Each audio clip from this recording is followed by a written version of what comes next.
ఆలోచన చేయమని అడుగుతా ఉన్నా. మీ జగన్ ఆమోదం లేదు కాబట్టి స్టీల్ ప్లాంట్ ప్రైవేటీకరణ ఇంతవరకు కేంద్రం వెనకడుగు వేసింది. అందరూ ఆలోచన చేయమని అడుగుతా ఉన్నా. 5 సంవత్సరాలుగా స్టీల్ ప్లాంట్ ప్రైవేటీకరణ జరగలేదు అని అంటే దానికి కారణం దానికి జగన్ అనే ముఖ్యమంత్రి ఒప్పుకోలేదు కాబట్టి అది జరగలేదు అన్నది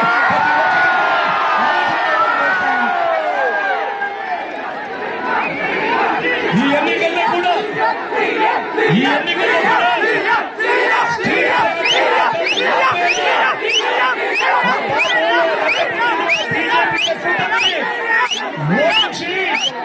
నా తమ్ముడు అమలుకు ఓటు వేసి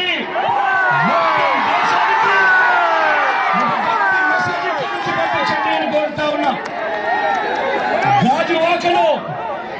గాజువాకలో మీరు పొరపాటున టీడీపీకి ఓటు వేయటము అని అంటే దాని అర్థం ప్రైవేటైజేషన్ చేస్తానంటున్న ఎన్డీఏకు ఓటు వేయడం అంటే స్టీల్ ప్లాంట్ అమ్మకానికి మీరే ఆమోదం తెలిపినట్టు అవుతుంది.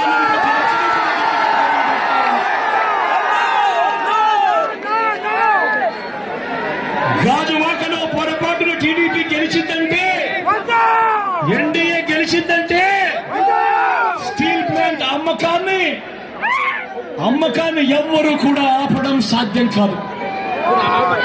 ఎందుకనంటే వాళ్ళు దీన్నే ఎన్నికల రెఫరెండంగా తీసుకుంటారు.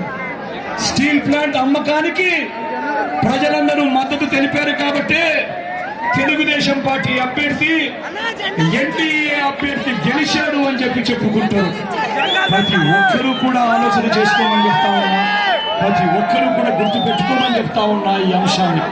దాని తర్వాత జగన్ ఆపడానికి ఎంత ప్రయత్నం చేసినా కూడా వాళ్ళ నోట్లో నుంచి వచ్చే ఒక మాట, నీకెందుకయ్యా బాధ, వాళ్ళకి లేని బాధ నీకెందుకయ్యా బాధ, వాళ్ళు ఎన్డీఏకు ఓటు వేశారు అని అంటే తెలుగుదేశం పార్టీకి ఓటు వేశారు అని అంటే దాని అర్థం వాళ్ళంతా స్టీల్ ప్లాంట్ అమ్మకానికి వాళ్ళంతా కూడా గ్రీన్ సిగ్నల్ ఇచ్చినట్టే కదయ్యా, నీకెందుకయ్యా బాధ అని చెప్పి ఆ తర్వాత వాళ్ళు జగన్ కూడా అంటారు అన్న మాట ప్రతి ఒక్కరూ కూడా గుర్తు పెట్టుకోమని కోరుతా ఉన్నా. అలాగే